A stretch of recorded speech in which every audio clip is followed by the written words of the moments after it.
Everyone welcome back to my channel. We go complete Python series के part 3 में। अगर आप लोगों ने पार्ट 1 एंड पार्ट 2 नहीं लिया तो फर्स्ट ऑफ ऑल जाके आप लोग पार्ट 1 एंड पार्ट 2 को देखें। उसमें मैंने एकदम बेसिक लेवल से स्टार्ट किया और इंटरमीडिएट लेवल पर हम लोग चले गए, डेटा स्ट्रक्चर्स के बारे में पढ़ा, हम लोगों ने उससे पहले बेसिक्स के बारे में पढ़ा। तो ये सारी चीज़ें और थोड़ा सा एडवांस लेवल पर आ गए और अब हम लोग फंक्शंस के बारे में पढ़ेंगे, आइट्रेटर्स के बारे में, कॉल बैक फंक्शन के बारे में, रिकर्जन के बारे में, और इसके अलावा हम ऑब्जेक्ट ओरिएंटेड प्रोग्रामिंग को भी इस वीडियो में, इस पार्ट के अंदर हम लोग जानने वाले हैं। टाइम इसलिए चलते हैं कंप्यूटर स्क्रीन पर, लेट्स गेट स्टार्टेड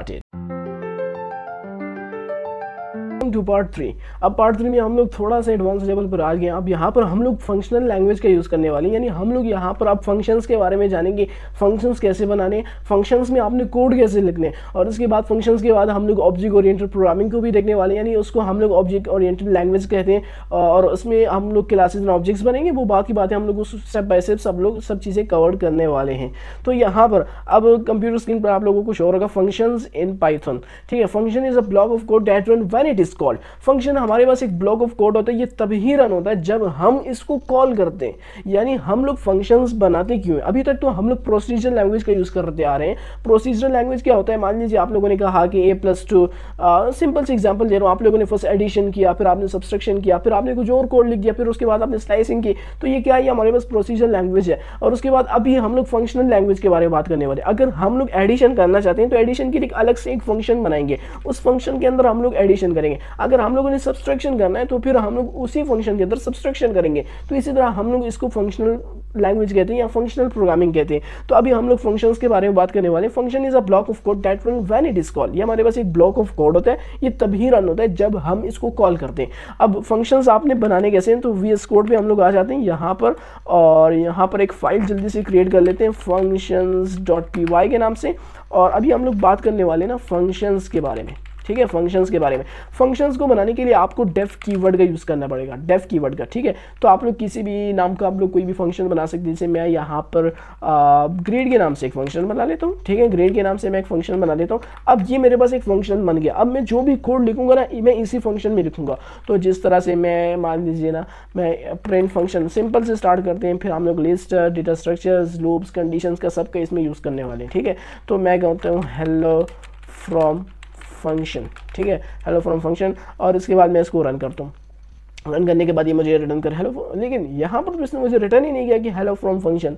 लेकिन मैंने आपको अभी बताया कि function is a block of code that run when it is called. ये तभी ही रन होता है जब हम इसको कॉल करेंगे। ठीक है, तो हम लोगों ने यहाँ पर फंक्शन को कॉल ही नहीं किया। तो जब हम फंक्शन को कॉल करेंगे, जो भी आपने एक फंक्शन बनाया, आपने उस फंक्शन को लिख देना, फिर आपने पैरेंथेसिस, यानी हम लोगों ने यहाँ से फंक्शन को अभी कॉल कर दिया। ठीक है, तो हम लोग इसको रन करेंगे तो अभी इसने मेरे पास रिटर्न किया हेलो फ्रॉम फंक्शन। हम लोगों ने फंक्शन बनाया डेफ कीवर्ड की मदद से, और फिर उसके अंदर हम लोगों ने कोड ऑफ लाइन लिखा। उसके बाद हम लोगों ने फंक्शन को कॉल किया, तो उसने मेरे पास उसी लाइन ऑफ कोड को रिटर्न कर दिया, रन कर दिया कंपाइलर ने। तो इसी तरह हम लोग फंक्शंस बनाते हैं, यही कॉन्सेप्ट है फंक्शंस का। अभी उसके बाद हमारे पास फंक्शंस में आ जाते हैं ना, यहाँ पे हमारे पास आ जाते हैं पैरामीटर्स, आर्गुमेंट्स। अब पैरामीटर्स एंड आर्गुमेंट्स क्या होते हैं? ठीक है, यहाँ पे अभी हम लोग इसका कॉन्सेप्ट क्लियर करा देता हूँ। मैं यहाँ पे पैरामीटर्स एंड आर्गुमेंट्स। ठीक है, अब यहाँ पर हम लोग जब भी इनपुट फंक्शन का यूज़ करेंगे ना, यूज़र से हम लोग इनपुट लेंगे, तो हम लोग क्या कहेंगे? इनपुट, यहाँ पे मैं कहूँगा इंटर योर नेम। ठीक है, मैं यहाँ पे नेम ले लेता हूँ, और यहाँ पे एक काम करता हूँ, मैं यहाँ पे नेम इज इक्वल्स टू ले लेता हूँ। यहाँ पे आप स्ट्रिंग का यूज़ करता हूँ हेलो फ्रॉम फंक्शन, और यहाँ पे आपने उस नेम वाले वेरिएबल को ले लेना है। तो मैं इसको जब ये दोबारा से रन करूँगा, ये इसको मैं कमेंट आउट कर देता हूँ, यानी फंक्शन को कॉल कर देता हूँ। ये अब मुझसे नेम पूछ रहे, तो मैं कहूँगा समीर। तो अब ये क्या करके हेलो फ्रॉम फंक्शन समीर, तो ये इसने मेरे को ये वाला फंक्शन रिटर्न कर दिया, वाला लाइन ऑफ कोड रिटर्न कर दिया।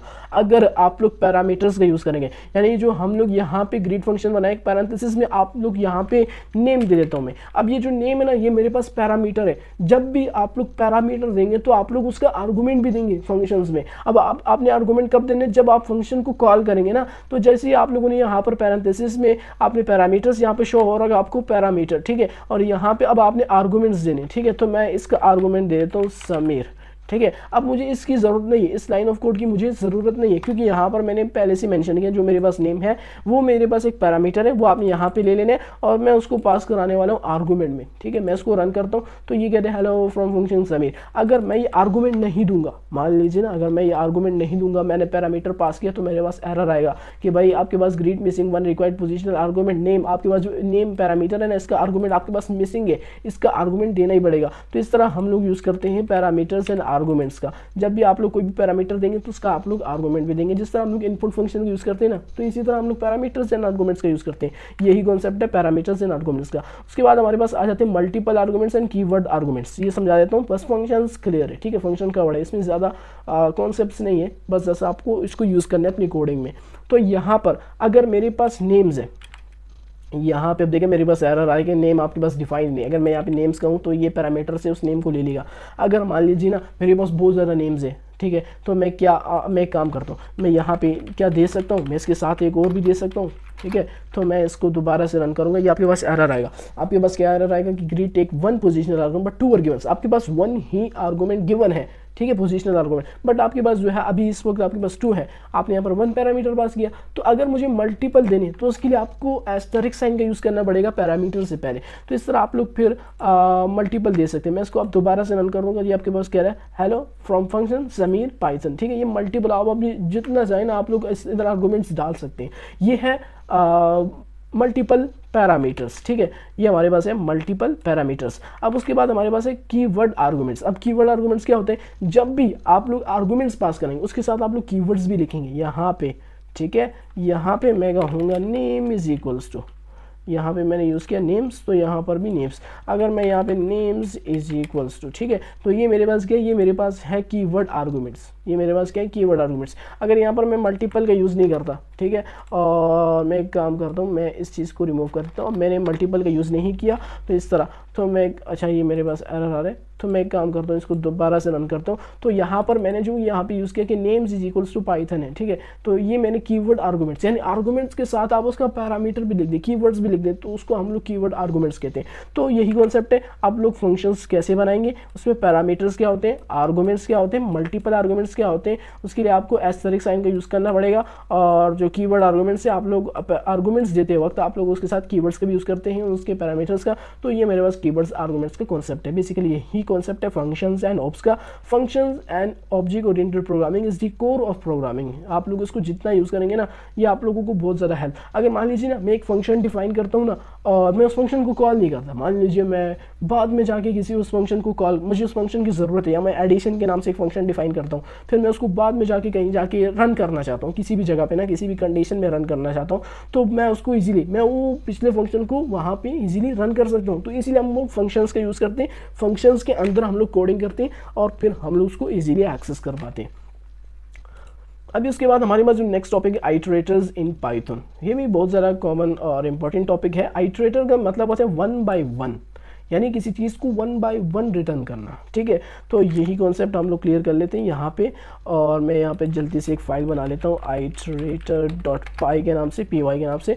अब यहाँ पर हम लोग बात करने वाले आइटरेटर के नाम से। ठीक है, तो यहाँ पर मैं नम्स की एक लिस्ट बना लेता हूँ, यहाँ पे 1 2 3 4 एंड 5 6, ठीक है, यहाँ तक बना लेता हूँ। आइटरेटर का बहुत ही ज़्यादा इजी कॉन्सेप्ट है। आइटरेटर का मतलब 1 by 1 रिपीट करना और रिटर्न करना। ठीक है, तो मैं यहाँ पर नम्स पे लूप लगा देता हूँ, for i nums। ठीक है, हम लोग जब भी लूप का यूज़ करते हैं ना, हम कहते हैं for i nums i को मेरे पास प्रिंट कर दो। तो ये क्या करते हैं, एकदम से ना सारी जितनी लिस्ट है उस पर लूप लगा के रिटर्न कर देगा। अगर मान लीजिए ना मेरे पास 1 बिलियन काउंटिंग्स है, या मेरे पास 1 बिलियन डेटा है, तो मैं अगर उस पर लूप लगाऊंगा तो एकदम से आ जाएगा और मेरे जितनी भी मेमोरी है ना वो फुल हो जाएगी। अगर मेरा मेमोरी स्टोरेज कम हुआ तो मेरे पास वो फुल हो जाएगा। तो इस तरह हम लोग लूप को ज़्यादातर यूज़ नहीं करते। हम लोग, अगर मेरे पास बहुत ज़्यादा डेटा है तो क्या मैं पूरे डेटों के अगर मुझे एक चीज़ चाहिए ना, एक चीज़ मुझे यहाँ से ये 2 चाहिए, ठीक है, या 3 तक चाहिए मुझे यहाँ तक, तो क्या मैं पूरे लिस्ट को पूरे लिस्ट के ऊपर लूप लगाऊंगा, पूरे डेटा के ऊपर लूप लगा के, तो वो सारा रिटर्न करता जाएगा। ठीक है, तो इस तरह आप लोग लूप, इस तरह हम लोग आइटरेटर का यूज़ करते हैं, यानी 1 by 1 हम लोग रिटर्न करते हैं। तो मैं यहाँ पे न्यू के नाम से एक वेरिएबल बना लेता हूँ और आप आपने जो नम्स है उसको आइटरेट करना है, ठीक है। तो आपने आइटर कीवर्ड का यूज़ करना है और पैरेंथेसिस में आपने नम्स जो कि एक लिस्ट है वो आपने दे देनी है। उसके बाद आपने क्या करना है, नेक्स्ट मेथड का यूज़ करना है, नेक्स्ट फंक्शन का, ठीक है। और आपने नेक्स्ट क्या करना है, न्यू। अब जो मेरे पास नम्स है ना उसको आइटरेट कर दिया गया, ठीक है। क्यों, किस में, न्यू में, न्यू वेरिएबल में। अब आपने क्या करना है, नेक्स्ट में आपने जो न्यू है उसमें आपने नेक्स्ट करते जाना है। तो 1 स्टार्ट होगी, यहाँ से 1 स्टार्ट हो गया। अगर मैं यहाँ पे कहूँ, ठीक है, मैं 3 टाइम्स कर देता हूँ और यहाँ पे मैं इसको दोबारा से रिटर्न करता हूँ, सॉरी रन करता हूँ। तो ये 1 2 3 और 4, यहाँ पर मैंने 4 टाइम इसको रिटर्न किया तो अब ये 4 तक गया, ठीक है। अगर मैं इसको और एक और कमांड दूंगा कि भाई नेक्स्ट कर दो न्यू को, तो ये उधर से स्टार्ट होगा। ये नहीं कि ये 1 से दोबारा से जाइए स्टार्ट होगा, नहीं, 1 से स्टार्ट हुआ, नेक्स्ट करोगे अगले पे जाएगा, पिछले पे वापस नहीं आएगा। फिर नेक्स्ट करोगे तो उससे अगले पे जाएगा, उससे अगले पे जाएगा, तो नेक्स्ट करता जाएगा।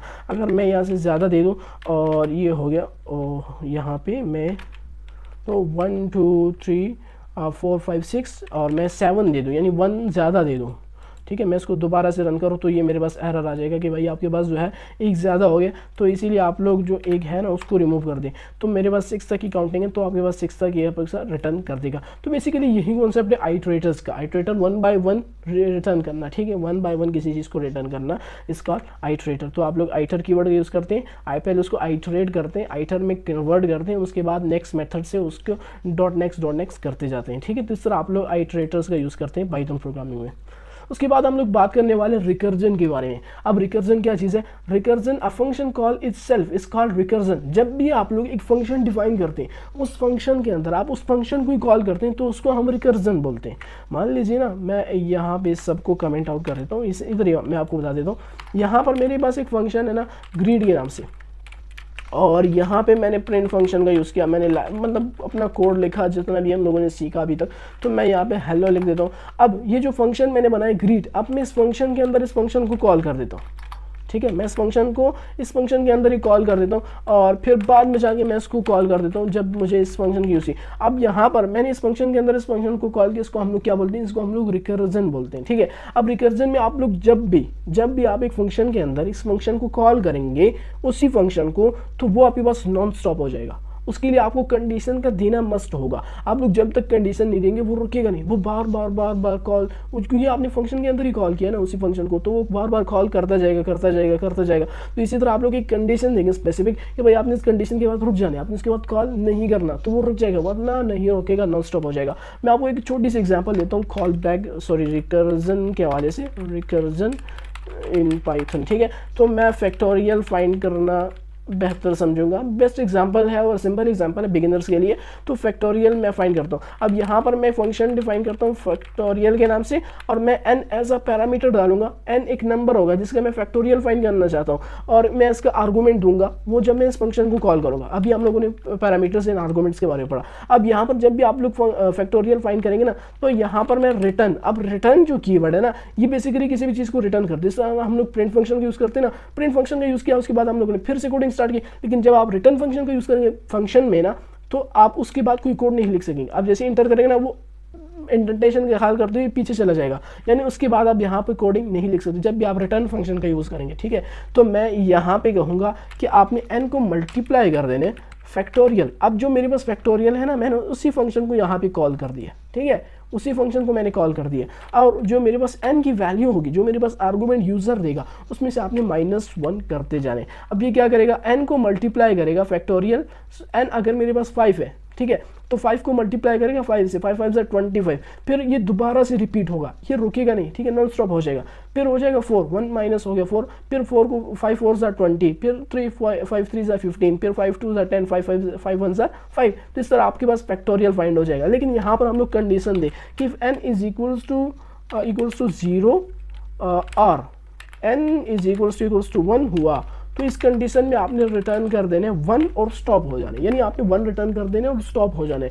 एल्स अगर मेरे पास ये कंडीशन नहीं हुआ, जब तक मेरे पास n इज इक्वल्स टू 1 नहीं होगा, तो आपने ये चलते जाने। अब यहाँ से n -1 होता जा रहा है, ठीक है, जैसे 1 आएगा तो ये रिटर्न 1 करेगा और स्टॉप हो जाएगा। अब जैसे यहाँ पर हम लोगों ने रिटर्न फंक्शन का यूज़ किया, तो फिर आप जब भी फंक्शन को कॉल करेंगे ना तो आप उसके साथ प्रिंट फंक्शन का यूज़ करेंगे। तो फैक्टोरियल के नाम से हम लोगों ने फंक्शन बनाया। अब n ऐसा पैरामीटर, तो उसका आर्गूमेंट भी हम देंगे। तो मैं चाहता हूँ मैं 5 का फैक्टोरियल फाइंड करना चाहता हूँ, ठीक है।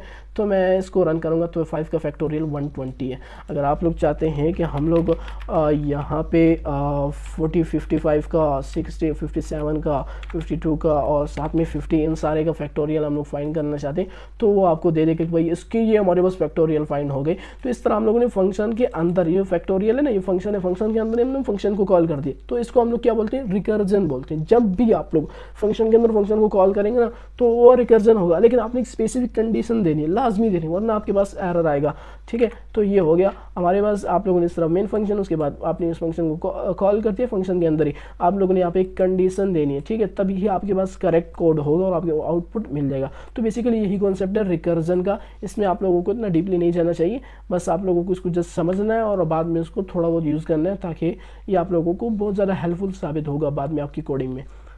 तभी उसके बाद हम लोग बात करने वाले कॉल बैक फंक्शन के बारे में। कॉल बैक फंक्शन की डेफिनेशन सुनाओ। A function that is pass as an argument to another function. जब एक फंक्शन को हम लोग दूसरे फंक्शन में पास कराते हैं एज एन आर्गुमेंट, यानी आर्गुमेंट के तौर पर एक फंक्शन को दूसरे फंक्शन में पास कराना। मान लीजिए ना मैंने एक फंक्शन डिफाइन किया ना, वो पीछे बहुत मैंने एक फंक्शन डिफाइन किया, अब मैं चाहता हूँ कि वो वाला फंक्शन मैं इस फंक्शन से पहले रन करना चाहता हूँ, तो मैं क्या करूँगा, कॉल बैक करूँगा। कॉल बैक करूँगा उस फंक्शन को कि भाई ये तुम आ जाओ, तुम पहले रन हो, फिर ये वाला फंक्शन रन होगा। तो इस तरह हम लोग कॉल बैक फंक्शन का यूज़ करेंगे, लेकिन आपको आर्गुमेंट देना मस्ट है, यानी आर्गुमेंट की मदद से आप लोग कॉल बैक कर सकते हैं, वरना इसके अलावा पता नहीं चल पाएगा। तो इस तरह आप लोग कॉल बैक यहाँ पर हम लोगों ने यूज़ किया।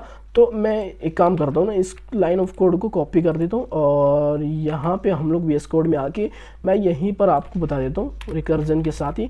यहाँ पे अब हम लोग बात करने वाले हैं कॉल बैक फंक्शन के बारे में, ठीक है। पिछले फंक्शन को हम कॉल बैक करना चाहते हैं। अब यहाँ पर मैंने ग्रीड के नाम से फंक्शन डिफाइन किया, उसके बाद मैंने नेम एज अ पैरामीटर डाल दिया। अब मैंने कहा कि प्रिंट हेलो, उसके बाद नेम, तो ये तो सिंपल कोड है, आपको आना चाहिए। उसके बाद डेफ से हेलो के नाम से एक फंक्शन डिफाइन किया। अब यहाँ पर मैंने एक पैरामीटर दिया कॉल बैक के नाम से। आप लोग यहाँ पे कुछ भी ले सकते हैं, आप लोग नेम, एज, कुछ भी ले सकते हैं, ABC, जो आपके दिल चाहे आप लिख सकते हैं। तो समझने के लिए हम लोग कॉल बैक को ले लेते हैं। अब इसी को हम आर्गूमेंट बना के पिछले फंक्शन को कॉल बैक करेंगे, ठीक है, कॉल करेंगे तो वो हमारे पास रन हो जाएगा इस फंक्शन से पहले। फिर बीच में जितने फंक्शंस होंगे ना वो सारे स्किप हो जाएंगे, उसको हम लोग अगर रन करना चाहे तो कर लेंगे, वरना नहीं करेंगे, ठीक है। तो यहाँ से मैंने कॉल बैक यूज़ किया। अब यहाँ पर जो कॉल बैक मैंने यहाँ पे दिया ना, उसको मैंने यहाँ पे ले लिया, और ये जो नेम है, ठीक है, ये जो ग्रीड का फंक्शन है, मैं इसको कॉल बैक करना चाहता हूँ ना, इसका जो पैरामीटर है उसका आर्गूमेंट मैंने यहाँ पे डाल दिया कि कॉल दी कॉल बैक फंक्शन। अब ये मेन फंक्शन है, ठीक है। अब ये जो कोड है ना, ये वाला, ये मेन फंक्शन है, ठीक है। इसकी मदद से हमारे पास कॉल बैक हो रहा है। जब हम लोगों ने कर लिया, उसके बाद आपने से हेलो, जो हमारे पास ये फंक्शन है जो अभी चल रहा है ना, अब आपने इसको ले लेना है और फिर इसी फंक्शन में आपने उस जो पीछे आप जिस फंक्शन को कॉल करना चाहते हैं उस फंक्शन को आप लोगों ने ले लेना है, तो ये आपके पास कॉल बैक हो जाएगा। जो मेन फंक्शन है वो इधर से, यानी आर्गूमेंट्स के तौर पर आपने एक फंक्शन को दूसरे फंक्शन में पास कराने। यानी अगर ये चीज़ में न लेता, ये चीज़ आप लोग कमेंट आउट कर दो, आपके पास एरर आएगा। आप लोग डायरेक्टली ना एक फंक्शन को दूसरे फंक्शन में नहीं ले सकते, कोई आपने आर्गुमेंट्स बनाने होंगे, तभी आपके पास पॉसिबल है कि आप लोग उसको एक्सेस कर पाए। मैं आपको दिखा रहा हूँ यहाँ पे ना, ये कह रहे हैं हेलो एलिस। अब यहाँ पर मैंने आर्गुमेंट यहाँ पे दिया, यानी इस फंक्शन में दिया, इस फंक्शन का, ठीक है। तो यहाँ पर मैंने कॉल बैक किया और फिर मैंने कहा कि पहले आपने इस फंक्शन को रन कर देने, फिर उसके बाद आपने इस वाले फंक्शन को। तो मैं यहाँ पे एक काम करता हूँ, मैं करके दिखाता हूँ, ठीक है। तो मैं कहता हूँ प्रिंट कर दो मेरे पास आई एम समीर। मैं वैसे एग्जाम्पल दे रहा हूँ। अब फर्स्ट जो मेरे पास फंक्शन होगा वो कौन सा रन होगा, वो ग्रीट वाला होगा, क्योंकि मैंने इसको कॉल बैक किया। तो मैं इसको रन करता हूँ, पहले कहेगा हेलो एलिस। अच्छा, यहाँ पर अब मैं करंट जो है से हेलो फंक्शन पे हूँ, तो पहले मैंने इसको कॉल किया, सॉरी मैंने इसको पहले कॉल किया, मैं समझा मैं इसको। तो यहाँ पर मैंने कहा से हेलो, तो इसने आई एम समीर, ठीक है। तो इसको पहले किया, प्रिंट किया, उसके बाद इसने, अगर मैं इसको यहाँ से कट कर दूँ और एंड पे जाऊँ, यहाँ कॉल बैक करने के बाद इसको प्रिंट कर दूँ, ठीक है, और मैं इसको दोबारा से रन करता हूँ। तो अब ये क्या करें, हेलो एलिस, पहले इसने क्या किया, पहले इसने कॉल बैक किया, देन उसके बाद अब ये जो चीज़ है ना, ये अब इधर आ चुकी है, तो इसने हेलो किया, उसके बाद इसने मेरे पास प्रिंट किया कि आई एम समी, ठीक है। तो ये हो गया कॉल बैक फंक्शन। आप लोगों ने एक फंक्शन को दूसरे फंक्शन में कैसे पास कराना है, और आपने विद आर्गूमेंट्स, ठीक है, आपने आर्गूमेंट्स लेने, तभी आप एक फंक्शन को दूसरे फंक्शन में पास करा पाएंगे। बेसिकली यही कॉन्सेप्ट है कॉल बैक फंक्शन का। आप लोग इसी तरह दो फंक्शन है, आपके पास एक फंक्शन है, आप दूसरे फंक्शन में इजीली उसको पास करा सकते हैं। अगर आर्गूमेंट्स आप लोग देंगे तो तब आपके पास पॉसिबल है। ठीक है। तो उसके बाद अब हम लोग बात करने वाले हैं फाइल हैंडलिंग के बारे में। अब फाइल हैंडलिंग के बारे में आप लोगों को जानना बहुत ज़्यादा ज़रूरी है, क्योंकि आप लोग के पास डेटा है, आप लोग चाहते हैं कि मैं उस डेटा को किसी फाइल में स्टोर करना चाहता हूँ, तो उसके लिए आप फाइल हैंडलिंग करेंगे। आप लोगों ने फाइल क्रिएट कैसे करनी है, रीड कैसे करनी है, राइट कैसे करनी है, तो ये सारी चीज़ें मैं आपको बताने वाला हूँ, ठीक है। तो VS कोड पे चलते हैं और मैं इसको क्लोज कर देता हूँ। यहाँ पे हम लोग एक और फाइल हैंडलिंग .py के नाम से एक बना लेते हैं, और यहाँ पे जो है फाइल हैंडलिंग, यहाँ पर हम लोग बात करने वाले थे फाइल हैंडलिंग के बारे में कि आपने फाइल हैंडलिंग कैसे करनी है। मतलब मान लीजिए आपके पास डेटा है ना, आप डेटा को स्टोर करना चाहते हैं किसी फाइल के अंदर, आपके पास लिस्ट के फॉर्म में हो सकते हैं, कोई भी डेटा आपके पास हो सकते हैं, आप लोग उसको पाइथन की प्रोग्रामिंग की मदद से आप लोग उसको किसी भी फाइल में स्टोर कर सकते हैं इजीली। यहाँ पर मैं आपको बताता हूँ कि आप लोगों ने फाइल कैसे बनानी है। विद ओपन कीवर्ड का यूज़ करना है कि आपने ओपन कर देना। यहाँ पर कोई भी फाइल का नेम दे दे, जैसे मैं data.txt के नाम से एक फाइल बना लेता हूँ, और यहाँ पे अब मैं फाइल में कुछ लिखना भी चाहता हूँ, तो उसके लिए मैं यहाँ पर आपने W लिख देने, राइट मोड लगा देने, क्योंकि मैं यहाँ पर लिखना चाहता हूँ, तो आपने इसको एज अ फाइल कंसिडर कर देना, ठीक है। उसके बाद अब आपने इस पूरे को नहीं लिखना, आपने जस्ट फाइल लिखना है, तो ये पूरा आपके पास एग्जीक्यूट हो जाएगा। तो आपने फाइल डॉट राइट, अब यहाँ पर राइट कीवर्ड का आप लोगों ने यूज़ करना है, और आप लोग यहाँ पे कुछ भी राइट कर सकते हैं। जैसे मैं कहता हूँ माई नेम इज़ समीर, ठीक है, मैंने ये राइट कर लिया। और उसके बाद अब इसको रन करते हैं। क्या हमारे पास ये फाइल के अंदर data.txt फाइल को बना के उसके अंदर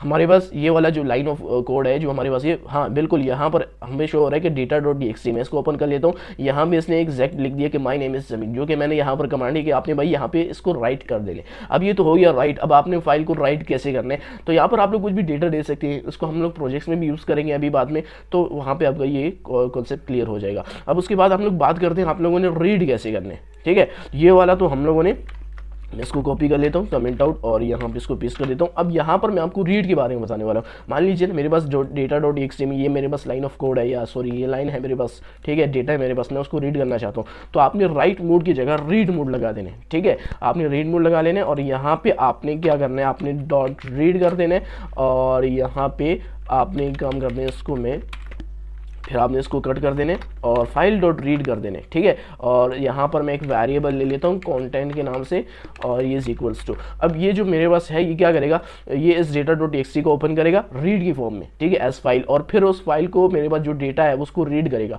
अब मैं इसको मैंने एक कंटेंट वेरिएबल में इसको मैंने स्टोर कर दिया, जो भी डेटा मेरे पास होगा, ठीक है। तो मैं क्या करूँगा, मैं जहाँ पर भी जाके इस कंटेंट वेरिएबल को रिटर्न करूँगा, प्रिंट करूँगा, तो ये मुझे वो डेटा मुझे दे देगा।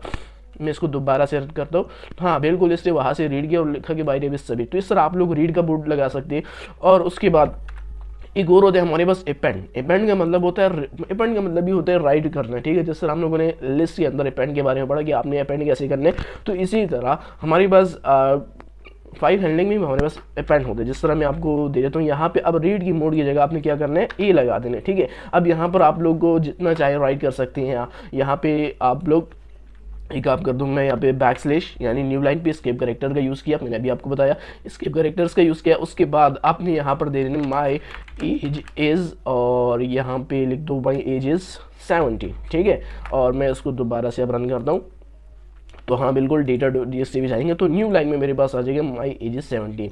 तो इसी तरह आप लोग फाइल हैंडलिंग करते हैं, फाइल को रीड करते हैं, राइट करते हैं, और उसके बाद हमारे पास तो अपेंड करते हैं। अगर आपको फाइल रीड करनी है ना, तो उसके लिए आपको क्या करना है, इम्पोर्ट। अभी इंपोर्ट का मतलब होता है कि आप किसी भी मॉड्यूल को इंपोर्ट करना चाहते हो, उसको यूज़ करना चाहते हैं, तो आपको इंपोर्ट कीवर्ड का यूज़ करना होता है। तो इंपोर्ट ओएस में ओएस मॉड्यूल को यूज़ करना चाहता हूँ, ये सिस्टम में आपके पास होता है। तो आपने क्या करना है, डेल कर देने ओएस डॉट, ठीक है।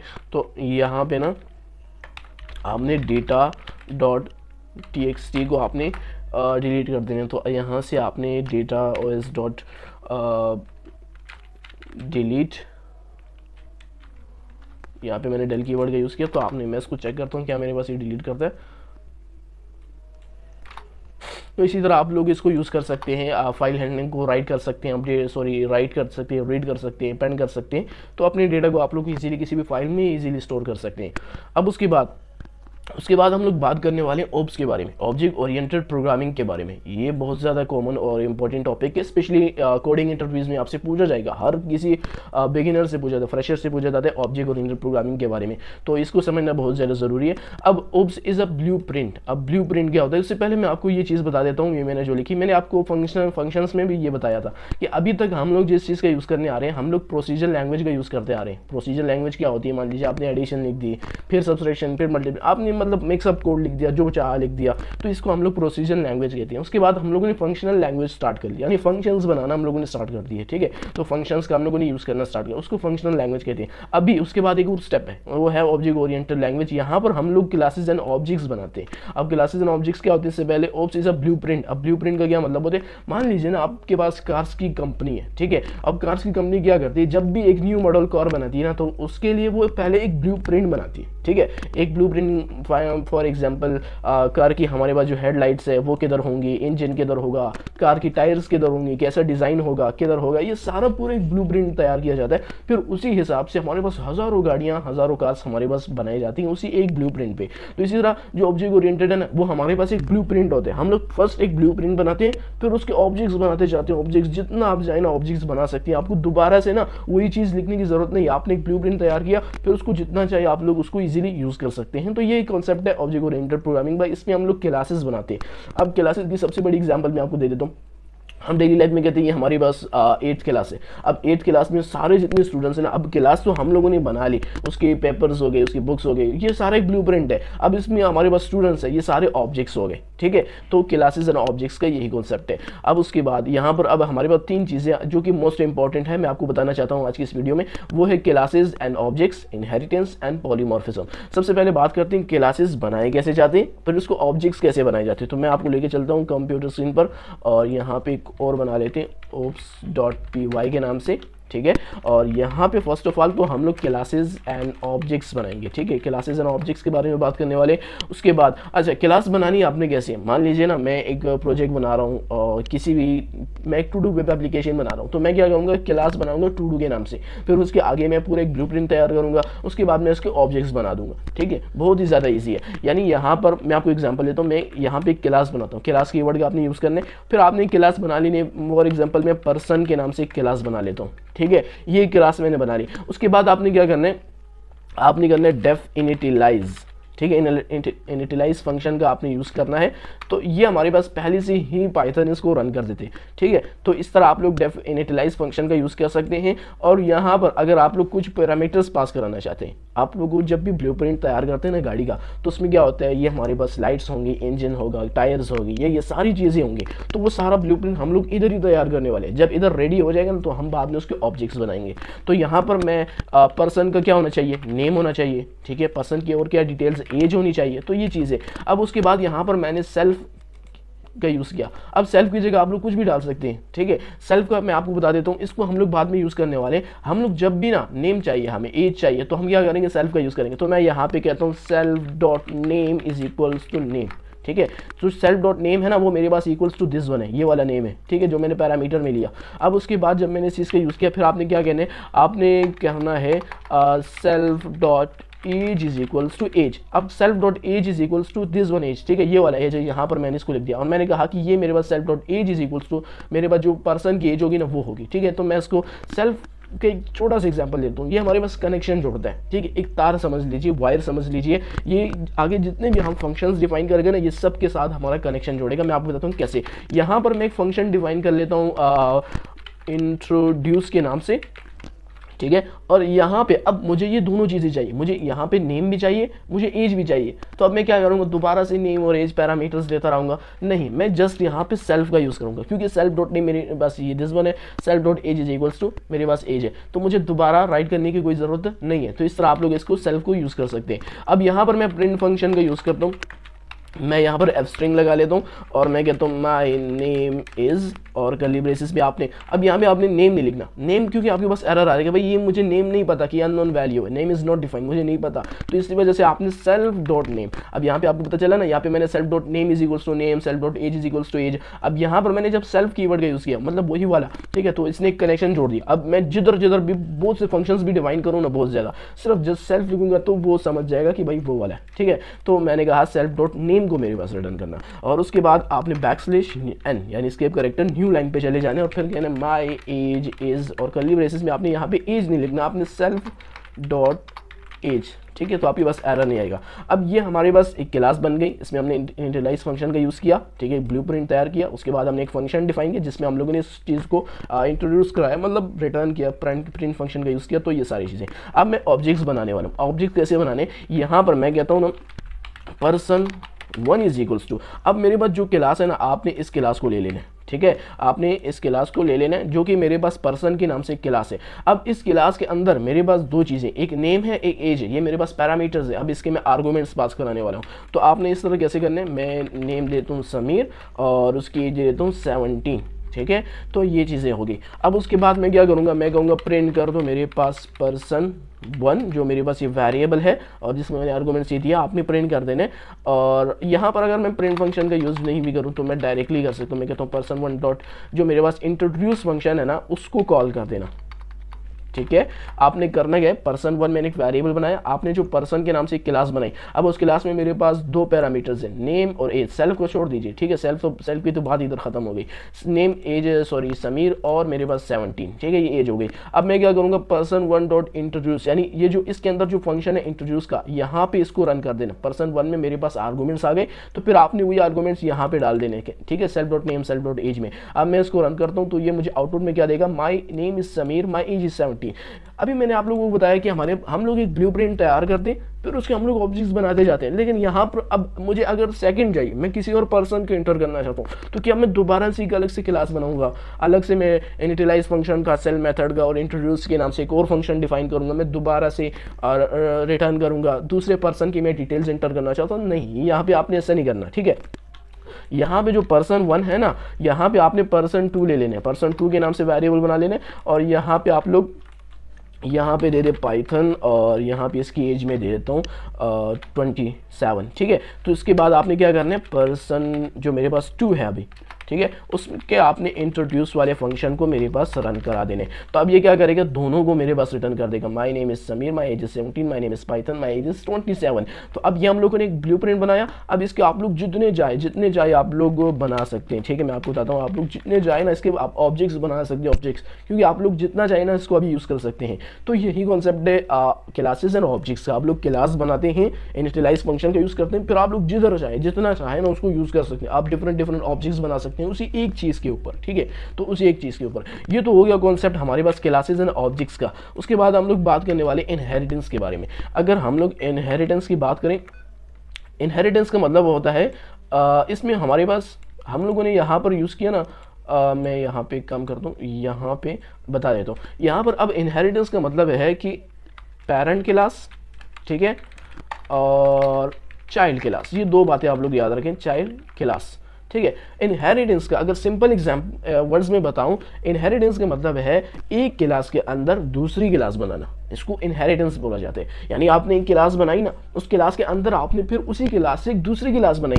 अब जो फर्स्ट वाली है ना वो तो पेरेंट हो गया, मतलब पेरेंट्स उसको सिंबल या देने के लिए, रिप्रेजेंट करने के लिए पेरेंट का हम लोग यूज़ करते हैं कि ये हमारे पास पेरेंट क्लास है, ये उसकी चाइल्ड क्लास है। तो उसी एक क्लास से हम लोगों ने दूसरी क्लास, तीसरी क्लास, चौथी क्लास, तो इस तरह हम लोग इनहेरिटेंस का यूज़ कर सकते हैं। तो यहाँ पे तो आप लोग इस तरह से इनहेरिटेंस का इस तरह से यूज़ कर सकते हैं। मैं आपको प्रैक्टिकली करके बताता हूँ। यहाँ पे अब हम लोग बात करने वाले इनहेरिटेंस, ठीक है। तो पेरेंट क्लास और चाइल्ड क्लास, यानी एक क्लास से दूसरी क्लास बनाना। यहाँ पर मैं आपको एग्जाम्पल देता हूँ, मैं कहता हूँ यहाँ पर मैं आपको यही एग्जाम्पल दे देता हूँ, यही वाली, ठीक है, मैं यही वाली एग्जांपल ले लेता हूँ और यहाँ पे मैं इसको रिटर्न कर देता हूँ। यहाँ पे कमेंट आउट कर देता हूँ। यहाँ पर मैंने क्लास बनाई पर्सन के नाम से, ठीक है।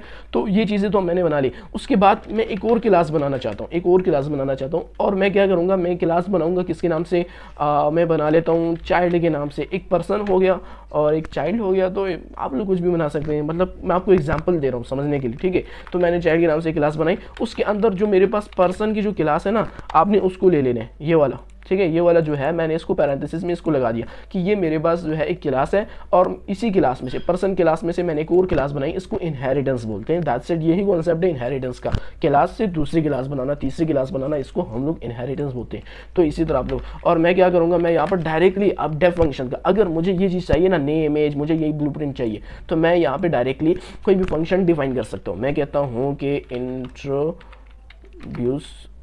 सुपर मेथड का भी यूज़ आप लोग कर सकते हैं, मैं आपको बाद में बताऊंगा सुपर मेथड क्या होता है। तो सुपर मेथड भी बेस्ट है। यहाँ पर मैं आपको डायरेक्टली बता देता हूँ, यहाँ पे मैं कहता हूँ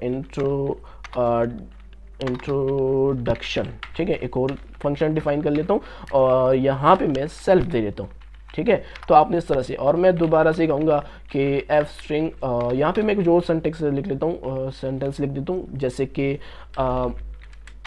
द चाइल्ड नेम इज़, और आपने यहाँ पे सेल्फ डॉट नेम दे देने, और उसके बाद न्यू लाइन में आपने back slash n, new line में चले जाने, और the age of child is, और आपने सेल्फ डॉट एज दे देने, ठीक है। तो इस तरह से अब यहाँ पर मैं इस क्लास को कॉल करना चाहता हूँ, तो मैं क्या करूँगा, मैं कहता हूँ कि पर्सन 1 इज इक्वल्स, तो अब जो मेरे पास पेरेंट क्लास है, जो मेरे पास फर्स्ट क्लास है, मैं उसको पहले कर देता हूँ, यहाँ पे मैं दे देता हूँ समीर, और उसके बाद जो एज है वो 17 कर देता हूँ। अब उसके बाद मैं क्या करूँगा, पर्सन 1 डॉट इंट्रोड्यूस, जो मेरे पास फंक्शन है ना, उसको कॉल करो, ठीक है, उस वाले फंक्शन को कॉल करो। अब मैंने जो सेकंड क्लास बनाई, चाइल्ड क्लास बनाई नहीं, उस क्लास में से ही मैंने दूसरी क्लास बनाई। अब मैं क्या करूँगा, यहाँ पे मैं चाइल्ड के नाम से एक वेरिएबल बना लेता हूँ, और जो मेरे पास चाइल्ड क्लास है, अब उसमें मेरे पास क्या है, नेम है, तो मैं नेम दे देता हूँ पाइथन दे देता हूँ, ठीक है। ये मेरे पास पाइथन चाइल्ड हो गया, और उसके बाद उसकी एज में दे देता हूँ 5 ईयर्स, ठीक है, ताकि पता चले।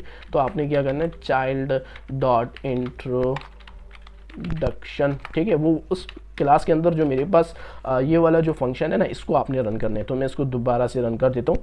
तो अब ये कह रहे हैं my age is 17, my name is Sameer, my age is 17, तो ये तो फर्स्ट वाला हो गया, ठीक है, फर्स्ट वाला तो हो गया। अब उसके बाद जो मेरे पास सेकंड है, ये कहते हैं the child name is Python and the age of the child is 5, ठीक है। तो इसी तरह आप लोग इनहेरिटेंस का यूज़ कर सकते हैं। यहाँ पर अब देखिए, मैंने इस क्लास के अंदर में दूसरी क्लास बनाना चाहता हूँ इसी क्लास में से, ठीक है। अब ये जो ब्लूप्रिंट है ना, सेल्फ डॉट नेम और इंटिटाइज फंक्शन, ये चीज़ें मैं नहीं यूज़ करना चाहता हूँ, ठीक है। तो यहाँ पर मैं आपको एक और मेथड है जो सुपर मेथड है, मैं आपको उसके बारे में बता देता हूँ।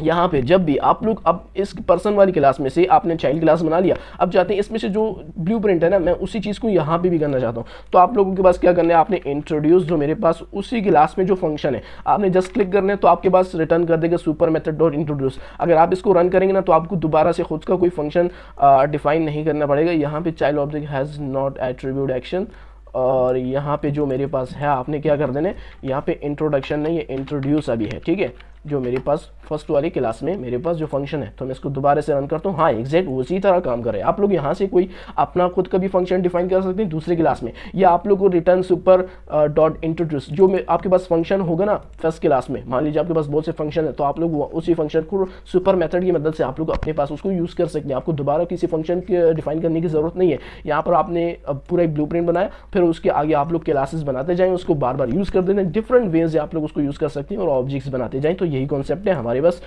इनहेरिटेंस का, ठीक है। अब उसके बाद हम लोग बात करते हैं पॉलीमॉर्फिज्म की। पॉलीमॉर्फिज्म का मतलब होता है मैनी फॉर्म्स, यानी बहुत से ऐसे फॉर्म्स बनाना, उसको हम लोग क्या बोलते हैं, पॉलीमॉर्फिज्म होते हैं। मैं आपको एक सिंपल से एग्जांपल देता हूँ और पॉलीमॉर्फिज्म की बात हम लोग खत्म कर देते हैं यहाँ पे, ठीक है। तो यहाँ पे मैं आपको एग्जांपल देता हूँ। फॉर एग्जांपल मेरे पास ए इज इक्वल्स टू है 4 है, ठीक है, मैं मान लीजिए, और b इज इक्वल्स टू 5 है। तो मैं आपको फॉर्म्स की बात कर रहा हूँ, आपने फॉर्म्स कैसे बनाने। तो मैं क्या कहता हूँ, a प्लस बी कर दो। अब ये एक फॉर्म हो गया, ठीक है। अब मैं क्या कहूँगा कि आपने a माइनस बी कर देना। अब ये सेकंड फॉर्म हो गया। उसी फंक्शंस में से हम लोगों ने सेकंड फॉर्म बना लिया, 2 फॉर्म्स हम लोगों ने बना लिए। आप लोग फिर से कहते हैं कि प्रिंट कर दो मेरे पास a मल्टीप्लाई बाई b, ठीक है। तो इसी तरह आप लोग इसको यूज़ करके ना आप लोग डिवीजन भी कर सकते हैं, आप लोग मीन भी फाइंड कर सकते हैं, आप लोग मीडियन भी फाइंड कर सकते हैं। अब ये क्या एक ही फंक्शन है, ए इज इक्वल्स टू ए है और बी वेरिएबल इसमें डेटा है। अब उसी एक ही फंक्शन में जो हम लोगों ने बहुत से फॉर्म्स बनाए, तो इसको हम लोग पॉलीमॉर्फिज्म बोलते हैं। इसको हम लोग अप्लाई करते हैं अपने इस क्लासेज एंड ऑब्जेक्ट्स पे। तो यहाँ पर मैं आपको पॉलीमॉर्फिज्म की एक सिंपल सी एग्जांपल दिखा देता हूँ। यहाँ पर मैंने क्लास बनाया डॉग के नाम से, मैंने कहा डेफ डॉट स्पीक और सेल्फ ले ले मेरे पास, ठीक है। तो यहाँ पर मैंने एक और क्लास बनाया कैट के नाम से और एक और क्लास बनाया काउ के नाम से। तो इस तरह आप लोग इसको यूज़ कर सकते हैं। और यहाँ पर अब मैं यूजिंग कर रहा हूँ पॉलीमॉर्फिज्म का। इसका हम लोग सिंपल सी एग्जांपल हम लोग सिंपल यूज़ करते हैं ना कि cow 1 is equals to cow, जो मेरे पास क्लास है उसको ले लो, उसके अगर पैरामीटर्स है तो आर्गुमेंट्स ले लो। लेकिन यहाँ पर हम लोगों ने एक और फॉर्म का यूज़ किया, आप लोगों ने फॉर लूप का यूज़ किया, ठीक है। तो फॉर एनिमल इन डॉग और कैट काउ, तो ये जो मेरे पास क्लासेज इनको ले लो, एनिमल डॉट स्पीक कर दो। तो मैं इसको रन कर देता हूँ, तो ये आपके पास उसके जितने भी साउंड्स है ना वो आपके पास रिटर्न कर देगा। तो इस तरह हम लोग पॉलीमॉर्फिज्म का यूज़ कर सकते हैं। मैं आपको एक और एग्जांपल देता हूँ। यहाँ पे ना मैं आपको एक और एग्जांपल देता हूँ। यहाँ पर हम लोगों ने एनिमल के नाम से एक क्लास बनाया, फिर हम लोगों ने डेफ फंक्शन का यूज़ किया। तो इस तरह से हम लोगों ने यहाँ पे दे दिया, ठीक है। अब इनिशियलाइज फंक्शन का हम लोगों ने यूज़ नहीं किया, क्योंकि पाइथन जो है इनिशियलाइज फंक्शन को पहले से ही कंपाइलर उसको रन कर देता है, ठीक है। आप लोग दे या ना दे, तो इनिशियलाइज फंक्शन पहले से ही हमारे पास रन हो जाता है। अगर हमें ज़रूरत है यानी हमें उसमें पैरामीटर्स देने हैं, तो अगर हमें ज़रूरत है तो हम लोग बना लें, अगर नहीं ज़रूरत तो आप ना बनाएं, ठीक है। तो यहाँ पर हम लोगों ने कहा कि डेफ क्लास बनाओ डॉग के नाम से, और एनिमल जो क्लास है पेरेंट क्लास में से चाइल्ड क्लास बना लो, क्लास के अंदर ये इनहेरिटेंस है, ठीक है। तो इसी तरह एक और क्लास बनाओ एनिमल में से, एक और क्लास बनाओ कैट एनिमल में से, फिर उसके भी जो डेफ स्पीक है वो मेरे पास, ठीक है, जो फंक्शन है ना वो कर दो, ठीक है। अब यहाँ पर हम लोगों ने एक और फंक्शन बनाया यूजिंग पॉलीमॉर्फिज्म की मदद से। यहाँ पर हम लोगों ने एक और फॉर्म बनाया, हम लोगों ने क्या किया, डेफ मेक साउंड के नाम से, और उसमें एनिमल जो मेरे पास क्लास है ना उसको ले लो, ठीक है। इसके बाद अब आपने क्या करना है, एनिमल डॉट स्पीक कर देने, यानी उसमें से जितने भी हमारे पास है स्पीक वाले फंक्शन उनको रन कर देना। अब आपने क्या करना है, जो मेरे पास मेक साउंड है ना हम लोगों ने उसको कॉल किया, उसमें से आपने डॉग क्लास को ले लेना, फिर आपने उसमें से कैट क्लास को ले लिया, उसमें से आपने एक एनिमल क्लास को ले लें। तो मैं इसको रन करता हूँ, तो ये क्या करेगा आपके पास, इसने उसके जितने भी तीनों फंक्शन है तीनों क्लासेस के वो आपके पास इसने रिटर्न कर दिए हैं। तो इसी तरह से आप लोग यूज़ कर सकते हैं पॉलीमॉर्फिज्म का अपने ऑब्जेक्ट ओरिएंटेड प्रोग्रामिंग में। यही दो कॉन्सेप्ट है हमारे पास यहाँ से। अच्छा ये तीन कॉन्सेप्ट है, बहुत ही ज़्यादा इंपॉर्टेंट है, ये आप लोगों को यूज़ आएंगे आपकी कोडिंग में। क्लासेस कैसे बनाई जाती है, इनहेरिटेंस क्या होता है, पॉलीमॉर्फिज्म क्या होता है, तो ये सारी चीज़ें आप लोगों को सीखनी बहुत ज़्यादा ज़रूरी है। तो ये हो गया पार्ट 3 का एंड। और यहाँ पे मैं आपको एक और चीज़ बताने वाला हूँ लीड कोड के बारे में। तो आप लोगों ने अगर पार्ट 1, पार्ट 2 एंड पार्ट 3 आप लोगों ने तीनों पार्ट्स देखे और आप लोगों को बेसिक्स ऑफ पाइथन आ गया, आप लोगों ने प्रैक्टिस कर ली, नोट्स बना लिए, और आप लोगों को लगता है कि हाँ वहाँ पे थोड़ी बहुत ग्रिप आने लगी है पाइथन प्रोग्रामिंग में, तो मैं आप लोगों को लीड कोड रिकमेंड करता हूँ। अब लीड कोड एक ऐसा ऑनलाइन प्लेटफॉर्म है जिसमें आप लोग तरह तरह के प्रॉब्लम सॉल्व करते हैं, जिससे आप लोगों की माइंड ग्रोथ होती है, ठीक है। आप लोगों को लॉजिक बिल्डिंग होती है बहुत ज़्यादा, ठीक है। तो मैं आप लोगों को लीड कोड यहाँ पे आपको एक और प्रॉब्लम सॉल्व करा के दे देता हूँ लीड कोड का। यहाँ पर हमारे पास आपने क्या करना है, लीड कोड की प्रॉब्लम्स में जाना है, आपने जस्ट यहाँ पे सर्च करना है leetcode.com, ठीक है। आप लोग इसको सर्च करेंगे और यहाँ से इसको .com और आपने इंटर कर देना है, ठीक है। तो आपके पास ये लीड कोड ओपन हो जाएगा और आपके पास जो है आपने क्या करना है, यहाँ से आपने प्रॉब्लम्स वाले सेट पे चले जाने, प्रॉब्लम्स में चले जाने यहाँ से, तो आपके पास ये वाला पेज ओपन हो जाएगा। यहाँ पर हमारे पास जो फर्स्ट है टू सम, यानी हमारे पास जो फर्स्ट प्रॉब्लम है मैं आपको ये सॉल्व करा देता हूँ। इसको हमारे इस चैनल पर हमारे पास लीड कोड की प्रॉब्लम्स भी आपके पास अवेलेबल होंगे, मैंने ऑलरेडी अपलोड कर रखे हैं इसी चैनल पर, ठीक है। तो हमारे पास जो फर्स्ट प्रॉब्लम है टू सम, यहाँ पे आपसे कह रहे हैं कि given an array of integer nums and integer target, ठीक है, return index of the two numbers such that they add up to the target, ठीक है। तो ये कह रहे हैं कि आपके पास एक नम की लिस्ट है और आपके पास एक टारगेट की वैल्यू भी गिवन है। आपने करना क्या है, आपने उसी लिस्ट में से ऐसे दो नंबर्स फाइंड करने जिनका सम मेरे पास इक्वल्स टू टारगेट आ जाए। अब अगर टारगेट की बात करें, टारगेट मेरे पास फॉर एग्जांपल 9 है, तो आपने क्या करना है, आपने 7 और 2 आपने इन दोनों को प्लस करना है, तो 7 + 2 = 9। अब ये मेरे पास टारगेट के इक्वल हो गए, तो मैंने इन दोनों को रिटर्न करना है। अब इन दोनों के इंडेक्स रिटर्न करने, यानी 0 इंडेक्स पे 2 नंबर है, 1 इंडेक्स पे मेरे पास 7 है, इन दोनों का प्लस मेरे पास =9 है। तो इस तरह आप लोगों ने इस प्रॉब्लम को सॉल्व करना है। तो मैं आपको बताता हूँ आप लोगों ने इसको कैसे सॉल्व करना है। मैं इसको बाय यूजिंग फॉर लूप भी सॉल्व कर सकता हूँ। मैं कहता हूँ फॉर आई इन रेंज, तो मेरे पास रेंज लो, जितनी मेरे पास लेंथ ऑफ नम्स है, यानी नम्स मेरे पास एक लिस्ट है और इतनी मेरे पास रेंज लो, ठीक है। फिर उसके बाद मैंने कहा फॉर जे इन रेंज, तो मेरे पास रेंज लो, आई में 1 प्लस करते जाओ, ये आपका स्टार्टिंग पॉइंट है, और एंडिंग पॉइंट आपकी जितनी मेरे पास लेंथ ऑफ नम्स है ये आपका एंडिंग पॉइंट है, ठीक है। तो यहाँ पर मैंने कहा अगर मेरे पास जो है नम्स में जो आई है और उसको प्लस करो नम्स में मेरे पास जे को, अगर ये मेरे पास इक्वल्स टू टारगेट हुए, तो इस कंडीशन में आपने रिटर्न कर देने मेरे पास नम्स में आई को और आपने रिटर्न कर देने नम्स में जे को, ठीक है। अब यहाँ पर आपके पास जो आउटपुट है ना वो आपके पास एक लिस्ट की फॉर्म में आ रहा है, तो इसको हम लिस्ट में ले लेते हैं, ठीक है। तो मैं इसको लिस्ट में ले लेता हूँ और ये आपके पास हो गया। अब मैं इसको रन कर देता हूँ।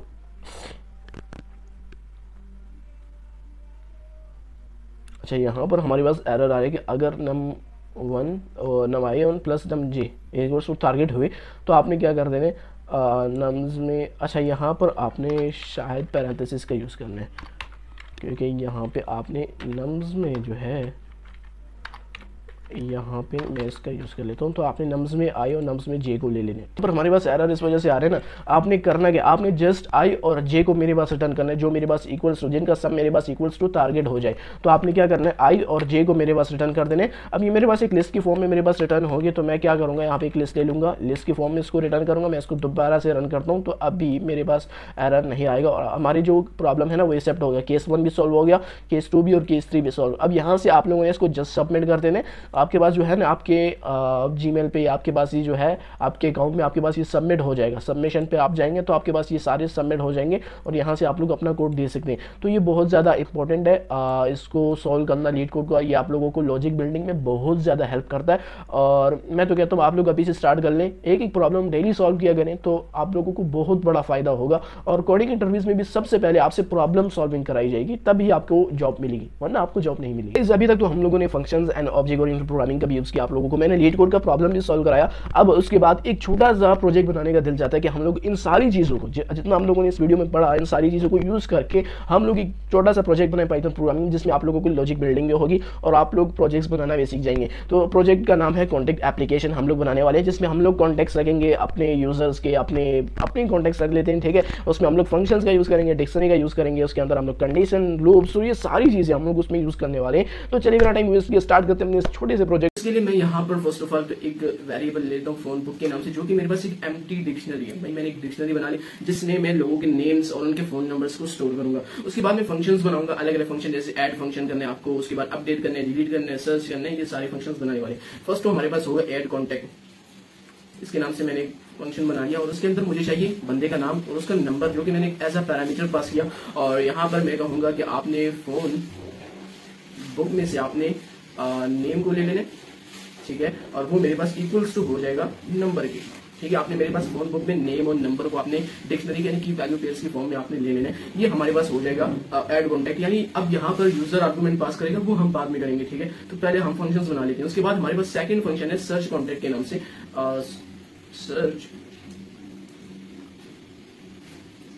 Search contact. और सर्च कॉन्टैक्ट में हमें सिर्फ नेम चाहिए, हम सिर्फ नेम देंगे, उसका नंबर हमारे पास ऑटोमेटिकली आ जाएगा। तो सर्च करने के लिए मैं फर्स्ट ऑफ ऑल तो कहूंगा अगर मेरे पास name not in phone book हुआ, ठीक है, तो आपने प्रिंट कर देने मेरे पास स्ट्रिंग में name is not found in phone book, ठीक है। एल्स अगर मेरे पास नेम हुआ तो आपने क्या करना है, आपने प्रिंट कर देने मेरे पास स्ट्रिंग में नेम, जो कि मेरे पास यूजर का नेम होगा, ठीक है, जिसका फोन नंबर हमने सर्च करना है कि इस बंदे का नंबर मुझे दे दो, नंबर इज, और आपने फोन बुक में से आपने नेम को ले लिया, उसका जो मेरे पास वैल्यू होगा, जो नंबर होगा, आपको वो मेरे पास रिटर्न कर देने। और यहाँ पर मैं एक और प्रिंट फंक्शन का यूज कर लेता हूँ कि नेम जो हम इंटर करेंगे इज ऐड सक्सेसफुली, ठीक है। तो ये लिया। अब उसके बाद हमारे पास थर्ड फंक्शन है डेफ कीवर्ड के नाम में से मैं फंक्शन बना लेता हूँ अपडेट के नाम से, अपडेट कॉन्टैक्ट के नाम से। और अपडेट में मुझे चाहिए नेम उस बंदे का नाम चाहिए, और मैं जो न्यू नंबर एंटर करूंगा, मैंने नंबर को अपडेट करना है, तो मैं यहाँ पर न्यू नंबर के नाम से डाल देता हूँ। तो मुझे न्यू नंबर एंटर करने पड़ेगा, ये मैं एज अ पैरामीटर पास करूंगा, मैं इसमें आर्गुमेंट्स डालूंगा, वो बात की बात है। अब मुझे चाहिए उसके बाद मैंने अपडेट करना है, तो मैं यहाँ पर कहूंगा अगर मेरे पास नेम इन फोन बुक हुआ, ठीक है, ये जो नेम होगा अगर मेरे पास फोन बुक में हुआ, तो इस कंडीशन में आपने क्या करना है, फोन बुक में जो मेरे पास नेम होगा आपने वो इक्वल्स टू न्यू नंबर कर देना, न्यू नंबर, ठीक है, वो मेरे पास न्यू नंबर हो जाएगा। एल्स वरना आपने प्रिंट कर देने की नेम स्ट्रिंग में नेम, जो कि मेरे पास नेम इज नॉट फाउंड, ठीक है, या आप ये इंटर कर लें। उसके बाद हमारे पास दूसरा फंक्शन है डेफ, यानी हमने डिलीट करना है किसी भी कॉन्टैक्ट को, हमने डिलीट करना है। तो मैं डिलीट के नाम से फंक्शन जल्दी से बना लेता हूँ, डिलीट कॉन्टैक्ट, और इसमें डिलीट के लिए हमें नेम ही चाहिए। तो उस बंदे का नाम आप मुझे दें, मैं उसको फोन बुक डिक्शनरी से उसको डिलीट कर दूंगा। अगर मेरे पास not, if not name not in phone book, अगर वो मेरे पास डिक्शनरी में ना हुआ तो इस कंडीशन में आपने प्रिंट कर देना है स्ट्रिंग में कि नेम इज नॉट फाउंड, जो आपने इंटर किया वो हमारे पास is not found in phone book. ठीक है, एल्स अगर मेरे पास वो हुआ तो आपने डेल कीवर्ड का यूज करना है डिलीट करने के लिए। मैं डेल कीवर्ड का यूज करूंगा, आपने फोन जो मेरे पास फोन बुक है उसमें से आपने उस नेम को डिलीट कर देंगे भाई, ये मेरे पास डिलीट कर देगा। अब उसके बाद हमारे पास है डेफ, उसके बाद डिस्प्ले, आपने शो कराना है यूजर को कि आपके पास ये सारे कॉन्टेक्ट्स हैं। तो उसके लिए हम डिस्प्ले के नाम से फंक्शन बनाते हैं, डिस्प्ले कॉन्टेक्ट, और इसमें कुछ भी नहीं हमने इंटर करना, क्योंकि हमने जस्ट डिस्प्ले कराना है, शो कराना है। अगर मेरे पास कुछ भी, अगर मेरे पास यहाँ पर मैं कंडीशन लगा देता हूँ, अगर मेरे पास नल हुआ, या मैं जस्ट यहाँ पर फॉर लूप का यूज करता हूँ, मैं कहता हूँ फॉर, जब यहाँ पर मैं एक और कंडीशन लगा देता हूँ, अगर मेरे पास जो मेरे पास फोन बुक होगा, इफ नॉट फोन बुक, अगर मेरे पास ना हुआ तो इस कंडीशन में आपने प्रिंट कर देना भाई the phone book is empty. ठीक है, मेरे पास कुछ नहीं है। एल्स आपने क्या करना है, फिर आपने फोर लूप लगाने है। मैंने आपको डिक्शनरी के बारे में बताया था कि आपके पास की वैल्यू पेयर्स होती है, आपने उस हिसाब से लूप लगाने। तो मैं यहाँ पर फर्स्ट लगाऊंगा की, या मैं यहाँ पर जस्ट इजी करके नेम और उसका number in phone book dot items. ठीक है, और आपने उसको कैसे प्रिंट कर रहे हैं, आपने स्ट्रिंग में उसको नेम और उसका फोन नंबर, उसके नंबर को आपने प्रिंट कर देने भाई। ठीक है, अब उसके बाद हम यहाँ पर वाइल लूप का यूज करेंगे। अब यहाँ पर हम यूजर से इनपुट लेंगे ना, कंडीशंस लेंगे कि आपने 1 करना है, या आपने ऐड करना है, अपडेट करना है, डिलीट करना है, आपने क्या करना है, आपने डिस्प्ले कराना है। तो इसके लिए मैं यहाँ पर वाइल लूप का यूज करूंगा। मैं कहूँ वाइल ट्रू, अभी मेरे पास फिलहाल के लिए ट्रू है।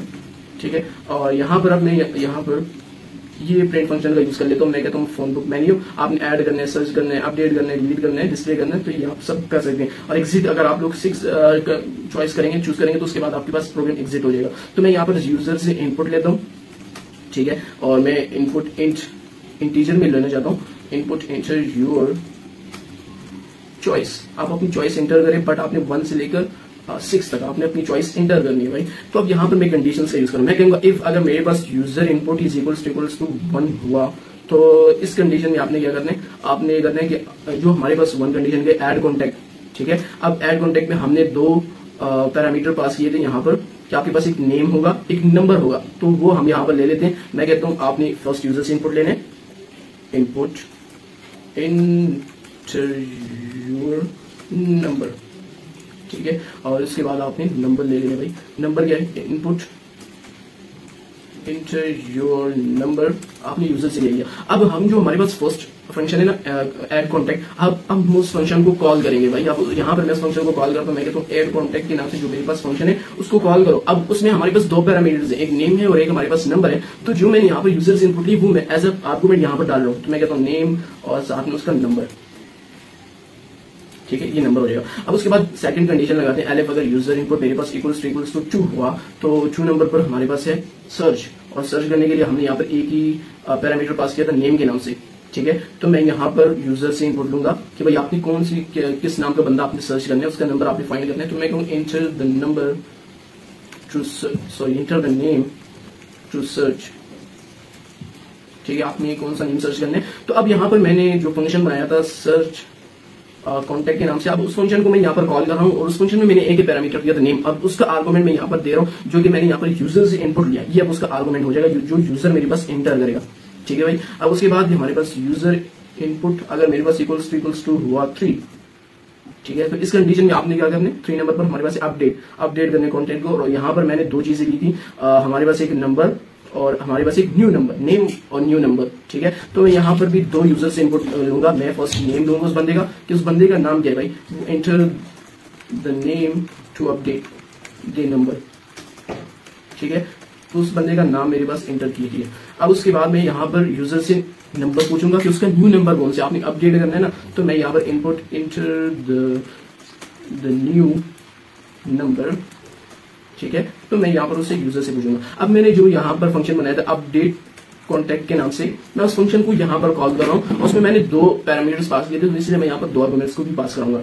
तो फर्स्ट मेरे पास है नेम, और जो मेरे पास नंबर है, जो न्यू नंबर है, आपने ये नंबर ले लेना है, ठीक है भाई। उसके बाद हम एक और कंडीशन लगाते हैं, अगर यूजर इनपुट मेरे पास इक्वल्स टू हुआ 4, अब 4 नंबर पर हमारे पास क्या है भाई, 4 नंबर पर हमारे पास है डिलीट द कॉन्टैक्ट। अब आपने डिलीट कैसे करना है, तो मैं डिलीट करने के लिए मैंने यहाँ पर एक ही पैरामीटर पास किया था, ये वाला नेम। अब यहाँ पर मैं यूजर से इनपुट लूंगा नेम, मैं कहता हूँ नेम मुझे इंटर करो, आपने कौन से बंदे को डिलीट करना है अपने कॉन्टैक्ट में से, तो enter the name to delete. अब आपने कौन सा बंदा आपने डिलीट करना है, तो मैं यहाँ पर यूजर से इनपुट लेता हूँ। अब जो मैंने फंक्शन बनाया था डिलीट कॉन्टैक्ट के नाम से, अब उस फंक्शन को मैं यहाँ पर कॉल कर रहा हूँ, और जो मैंने पैरामीटर पास किया तो उसके मैं आर्गुमेंट अब यहाँ पर पास कर रहा हूँ, आपने उसके नेम को ले लेने भाई, ठीक है। अब उसके बाद हमारे पास चॉइस डिस्प्ले, अब हमने डिस्प्ले कराना है भाई, तो उसके बाद यूजर इनपुट अगर मेरे पास इक्वल्स टू 5 हुआ, तो इस कंडीशन, अब यूजर को डिस्प्ले कराने के लिए हमने यहाँ पर कितने पैरामीटर पास किए, हमने कुछ भी पास नहीं किया, ये हमारे पास एम्प्टी है, ठीक है। तो मैं यहाँ पर एम्प्टी ही यहाँ पर बस जस्ट डिस्प्ले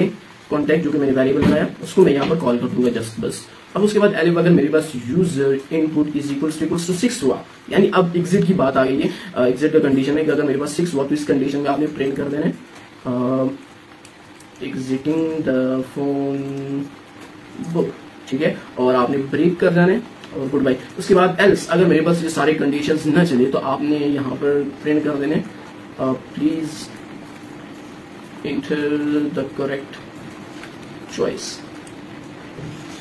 ठीक है। अब ये हमारा कंप्लीट हो गया। अब उसके बाद इसको रन करने के लिए हमारे पास वर्क करता है या नहीं, तो मैंने इसको रन कर दिया। अब यहाँ पे ये मुझसे पूछ रहा है कि भाई ये फोन बुक मेन्यू में आपने ऐड करने, सर्च करने, अपडेट करने, डिलीट करने, डिस्प्ले करने, आपने क्या करना है, मैं फर्स्ट कहूंगा कि मैंने ऐड करना है। अब ये कह रहे नेम, मैंने कहा समीर, अब उसका नंबर, मैंने नंबर एंटर कर दिया, ये कहते हैं समीर इज ऐड सक्सेसफुली, ठीक है। अब उसके बाद फिर से मुझसे पूछ रहे क्योंकि मैंने वाइल लूप लगाया, जब तक मैं 6 ऑप्शन को चूज नहीं करूंगा, एग्जिट नहीं करूंगा, ये ब्रेक नहीं करेगा। अब उसके बाद मैं फिर से 1 एंटर करता हूँ, मैं कहता हूँ पाइथन, ठीक है, उसका नंबर मैंने एंटर कर दिया। अब उसके बाद मैं 1 को फिर से चूज करता हूँ, मैं कहता हूँ C++, ठीक है, और मैंने उसका नंबर एंटर कर दिया भाई। अब उसके बाद मैं देखना चाहता हूँ, सर्च करना चाहता हूँ, सेकंड भी जाऊंगा, तो ये इंटर द नेम, मैं कहता हूँ समीर को मेरे पास सर्च करो, इसने मेरे कहा Sameer number is this one, इसने मुझे बता भी दिया भाई, ये पाइथन ने आपको हर एक काम करके देगा, बट आपने कोड सही राइट करना है। उसके बाद अब मैं थर्ड को करूंगा, मैं अपडेट करना चाहता हूँ, मैं कहता हूँ पाइथन को मेरे पास अपडेट कर दो भाई, तो ये मेरे पास पाइथन को इसने मेरे पास अपडेट कर दिया और इसने कहा कि अब ये अपडेट हो गया। अब मैं डिस्प्ले कराना चाहता हूँ या मैं डिलीट करना चाहता हूँ, फर्स्ट मैं आपको बताता हूँ, ठीक है। मैं C++ को डिलीट करना चाहता हूँ, ठीक है, तो enter the name to delete हो गया। अब उसके बाद मैं डिस्प्ले कराना चाहता हूँ, जिसके लिए मैं 5th ऑप्शन को चूज करूंगा। अब इसने मुझे डिस्प्ले करा दिया Sameer Python and it's number, ये इसने। अब C++ मैंने यहाँ से डिलीट कर दिया, ठीक है भाई, तो मेरे पास डिलीट हो गया। अब उसके बाद मैं 6 ऑप्शन को चूज करूंगा ब्रेक करने के लिए, अब ये मेरे पास प्रोग्राम ब्रेक हो गया। तो बस आज की इस वीडियो में हमने फंक्शंस के बारे में पढ़ा कि आपने फंक्शंस को कैसे यूज करने पाइथन प्रोग्रामिंग में, और इसमें फर्दर हमने बहुत से ऐसे टॉपिक्स पढ़े, पैरामीटर्स के बारे में, आर्गुमेंट्स के बारे में, कीवर्ड आर्गुमेंट्स के बारे में, डिफॉल्ट पैरामीटर्स के बारे में, सब चीजों के बारे में। तो बस आप लोगों ने इसकी बहुत ज्यादा प्रैक्टिस करनी है, बार बार इस कोड को राइट करना है, और आप लोग इसको डीपली समझें। आप लोग ये टूल्स ChatGPT का यूज करके आप लोग इसमें मतलब आप जाएं और ChatGPT से कहें मैंने फंक्शंस के बारे में पढ़ा, अब आप मुझे फंक्शंस के बारे में कुछ प्रॉब्लम्स दें, कुछ बातें बताएं जिनको सीख के मैं आगे जाऊं, आगे बढ़ सकूं। तो बस आज इतना ही। Thanks for watching this video, I will see you next time.